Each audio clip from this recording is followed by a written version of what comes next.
Panglima, itu aja. Maksudnya itu kan, ke materi atau ke apa? Soal nyamannya? Iya, karena dipanggil kan yang kedua kan, sebagai pelengkap saksi yang pertama. Iya.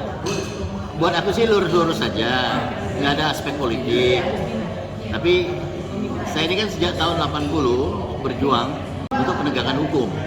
Saya lama di YLBHI, YLBH, YLBHI, PBHI. Saya juga pendiri KIPP. Jadi apa yang kita perjuangkan itu soal demokrasi sebetulnya. Nah, demokrasi itu implikasinya pada hukum. Nah, jadi selama ini ya, saya salah satu orang yang berjuang untuk menegakkan demokrasi di negeri ini. Ya, banyak hal yang kita lakukan untuk itu. Nah, dalam konteks sekarang, pelaporan kami di Polda Metro Jaya terhadap pelanggaran yang kami duga kuat itu melakukan pelanggaran pada Undang-Undang nomor 28 ya tahun 1999 adalah terjadinya kolusi dan nepotisme. Nah, semangat perjuangan tahun 98 itu ini sebetulnya melakukan pemerintahan yang bersih, yang bebas dari korupsi, kolusi dan nepotisme. Ya, ini juga perjuangan kita semua. Gitu. Nah, hari ini saya ingin menyatakan kepada polisi bahwa ini kasus harus diteruskan karena jelas ada undang-undang yang dilanggar itu. Yang kedua, ada Perpres yang secara tegas juga mengatakan bahwa tidak boleh pejabat negara mulai dari tingkat camat sampai menteri gitu untuk terlibat di dalam bisnis. Ya. Seperti pamannya kita ingin menjadi anggota komisi aja, ya di salah satu komisi di negeri ini. Itu ada akta integritas yang harus dibuat. Salah satu adalah melepaskan diri kita dari semua unsur-unsur bisnis, gitu, supaya tidak ada konflik of interest di sana. Nah, saya ingin menguji sebetulnya ini undang-undang efektifkah sekarang berjalan.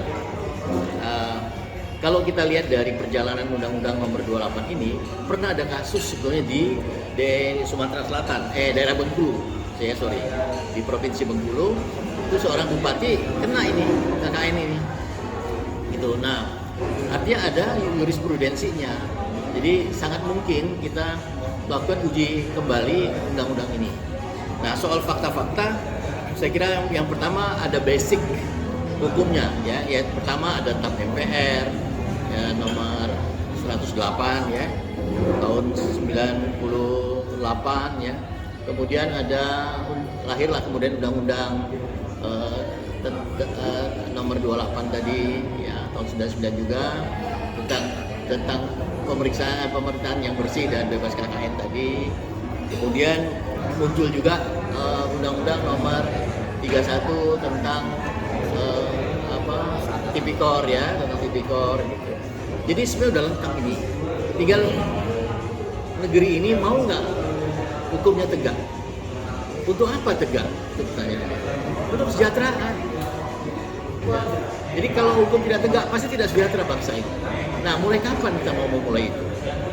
Kebetulan kasus PCR ini menurut saya di saat kita juga lagi susah, serasanya pemerintah membiarkan juga ini perdagangan PCR yang cukup mahal menurut kami ya, gitu.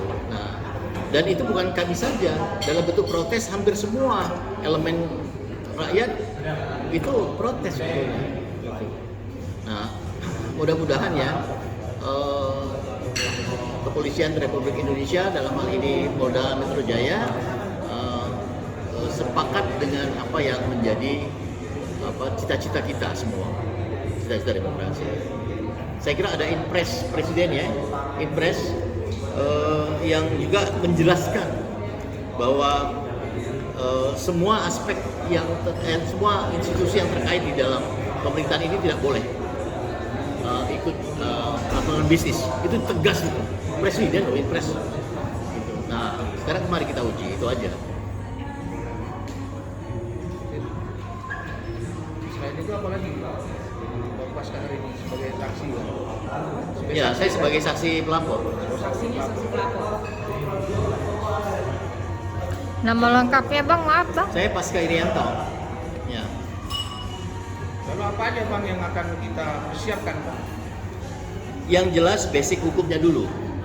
Saya siapkan ini TAP MPR tahun 98, kemudian saya juga siapkan undang-undangnya bahwa ini ada, ya. Jadi bukan mengada-ada, ini ada nih barangnya. Dan kita akan berikan ini sebagai bukti. Ya. Kemudian perpresnya, supaya polisi juga baca. Ya itu. Kemudian beberapa apa yang sangat mempengaruhi kami adalah mempengaruhi saya paling tidak adalah berita-berita yang tidak pernah dibantah. Bahkan ada pengakuan dari saudara Luhut sendiri, ya, bahwa dia memang ada di dalam perusahaan itu, ya, yang tergabung dalam PT GSI. Gitu. Jadi menurut saya itu sudah bukti adanya kolusi, saya kira.